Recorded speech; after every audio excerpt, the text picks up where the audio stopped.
2 Raja-Raja 19, Yerusalem luput dari tangan Sanherib.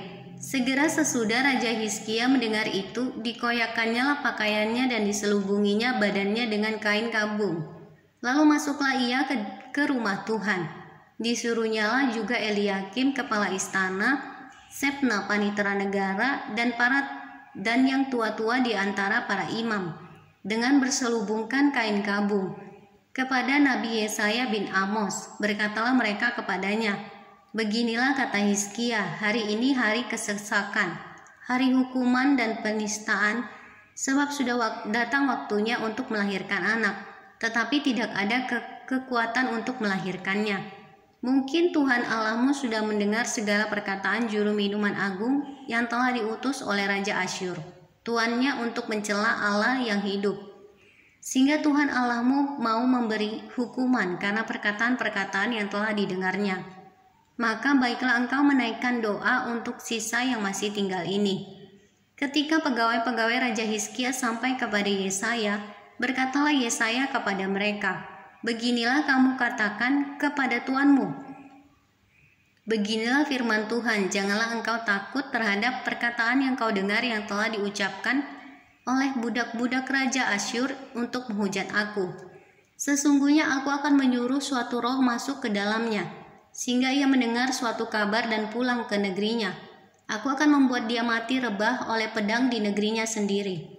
Ketika juru minuman agung pulang, didapatinya Raja Asyur berperang melawan Libna, sebab sudah didengarnya bahwa raja telah berangkat dari Lakhis. Dalam pada itu raja mendengar tentang Tirhaka, raja Ethiopia, berita yang demikian, "Sesungguhnya ia telah keluar berperang melawan engkau." Maka disuruhnyalah kembali utusan-utusan kepada Hizkia dengan pesan, "Beginilah harus kamu katakan kepada Hizkia Raja Yehuda, janganlah Allahmu yang kau percayai itu memperdayakan engkau dengan menjanjikan Yerusalem tidak akan diserahkan ke tangan Raja Asyur. Sesungguhnya engkau ini telah mendengar tentang yang dilakukan Raja-Raja Asyur kepada segala negeri, yakni bahwa mereka telah menumpasnya. Masakan engkau ini akan dilepaskan?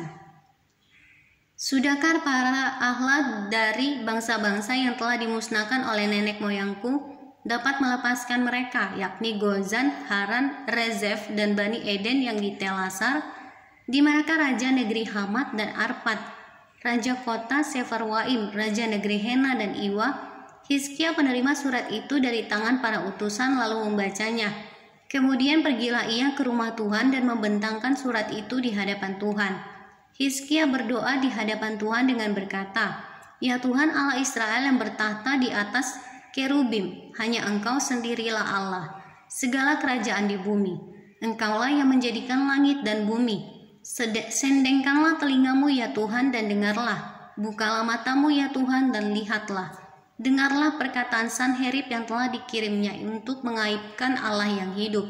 Ya Tuhan, memang raja-raja Asyur telah memusnahkan bangsa-bangsa dan negeri-negeri mereka, dan menaruh para Allah mereka ke dalam api, sebab mereka bukanlah Allah, hanya buatan tangan manusia, kayu dan batu, sebab itu dapat dibinasakan orang.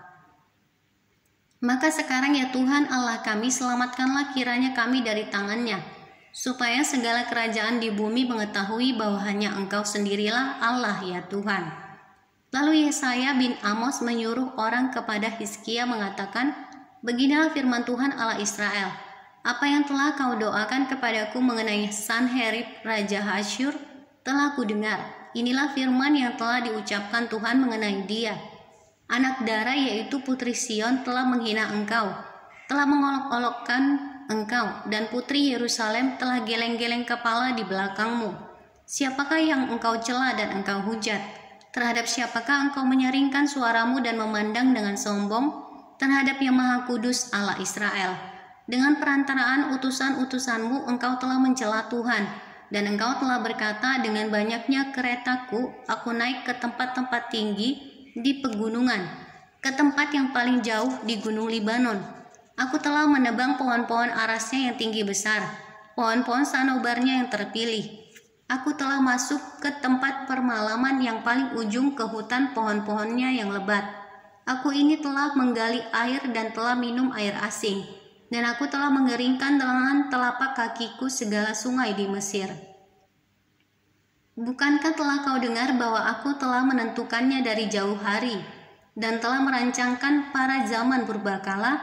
Sekarang aku mewujudkannya, bahwa engkau membuat sunyi senyap kota-kota yang berkubu menjadi timbunan batu, sedang penduduknya yang tak berdaya menjadi terkejut dan malu. Mereka menjadi seperti tumbuh-tumbuhan di padang dan seperti rumput hijau, seperti rumput di atas soto atau gandum yang layu sebelum ia masak. Aku tahu jika engkau bangun atau duduk, jika keluar atau masuk, atau jika engkau mengamuk terhadap aku. Oleh karena engkau telah mengamuk terhadap aku dan kata-kata keangkuhanmu telah naik sampai ke telingaku, maka aku akan menaruh kelikirku pada hidungmu dan kekangku pada bibirmu, dan aku akan memulangkan engkau melalui jalan dari mana engkau datang. Dan inilah yang akan menjadi tanda bagimu, hai Hizkia. Dalam tahun ini orang makan apa yang tumbuh sendiri, dan dalam tahun yang kedua apa yang tumbuh dari tanaman yang pertama, tetapi dalam tahun yang ketiga menaburlah kamu menuai, membuat kebun anggur dan memakan buahnya. Dan orang-orang yang terluput di antara kaum Yehuda, yaitu orang-orang yang masih tertinggal, akan berakar pula ke bawah dan menghasilkan buah ke atas. Sebab dari Yerusalem akan keluar orang-orang yang tertinggal, dan dari Gunung Sion orang-orang yang terluput. Giat cemburu Tuhan semesta alam akan melakukan hal ini. Sebab itu beginilah firman Tuhan mengenai Raja Asyur. Ia tidak akan masuk ke kota ini dan tidak akan menembakkan panah ke sana. Juga ia tidak akan mendatanginya dengan perisai dan tidak akan menimbun tanah menjadi tembok untuk mengepungnya. Melalui jalan dari mana ia datang, ia akan pulang. Tetapi tepi ke kota ini ia tidak akan masuk. Demikianlah firman Tuhan. Dan aku akan memagari kota ini untuk menyelamatkannya, oleh karena aku dan oleh karena Daud hambaku. Maka pada malam itu keluarlah malaikat Tuhan dan dibunuhnyalah 185.000 orang di dalam perkemahan Asyur. Keesokan harinya pagi-pagi tampaklah semuanya bangkai orang-orang mati belaka. Sebab itu berangkatlah Sanherib Raja Asyur dan pulang. Lalu tinggallah ia di Niniwe. Pada suatu kali ketika ia sujud menyembah di dalam kuil Nisroch Allahnya, maka Adramelech dan Sareser anak-anaknya membunuh dia dengan pedang, dan mereka meloloskan diri ke tanah Ararat. Kemudian Esarhadon anaknya menjadi raja menggantikan dia.